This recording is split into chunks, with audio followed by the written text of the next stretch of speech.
Hello बच्चों, तो आओ प्रश्न को देखते हैं। एक थैले में एक लाल गेंद, एक नीली गेंद और एक पीली गेंद है, जिनमें सभी समान आकार की है। नयन थैले में से एक गेंद निकालता है। प्रायिकता ज्ञात कीजिए कि वह गेंद पीली है।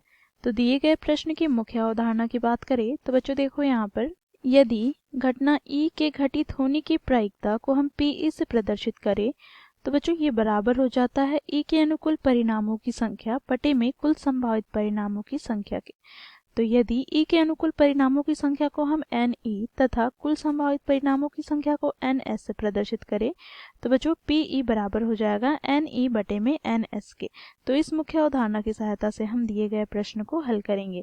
बच्चों देखो, प्रश्न में हमें दिया गया है एक थैले में 3 रंग की गेंद डाली गई है। क्या? तो देखो, एक लाल गेंद, दूसरी नीली गेंद और तीसरी पीली गेंद।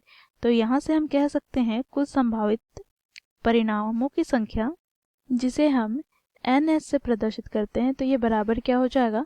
तो बच्चों देखो, एक नीली गेंद है, एक पीली गेंद है और एक लाल गेंद है, अर्थात कुल यहाँ पर 3 गेंद है। तो यहाँ से हमें प्राप्त हो गया एन एस बराबर 3। ठीक, अब बच्चों देखो, नयन थैले में से एक गेंद निकालता है।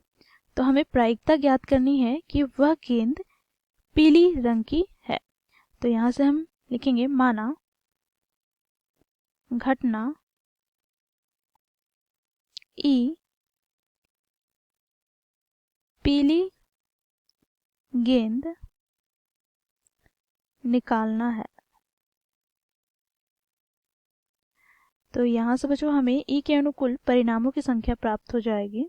लिखेंगे इसे हम, ई के अनुकूल परिणामों की संख्या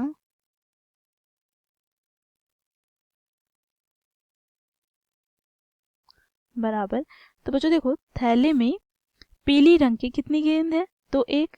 तो यहाँ से बच्चों ई के अनुकूल परिणामों की संख्या जिसे हम एन ई से प्रदर्शित करते हैं, ये हमें प्राप्त हो जाएगा क्या? तो ये हमें प्राप्त हो जाएगा 1 के बराबर। अब बच्चों देखो, यहाँ से पीली गेंद निकलने या निकले जाने की प्रायिकता को यदि हम पी ई से प्रदर्शित करें तो ये बराबर हो जाएगा मुख्य अवधारणा की सहायता से एन ई बटे एन एस के। तो यहाँ से बच्चों एन ई की बात करें तो एन ई हमें 1 दिया गया है, बटे में एन एस की बात करें तो यह हमें 3 ज्ञात किया है। तो इस प्रकार बच्चों हमें पीली गेंद निकले जाने की प्रायिकता 1/3 प्राप्त हुई। तो इस प्रकार बच्चों हम लोग दिए गए प्रश्न को मुख्य अवधारणा की सहायता से हल किया। आशा करती हूँ आप लोगों को यह प्रश्न समझ में आया होगा। धन्यवाद।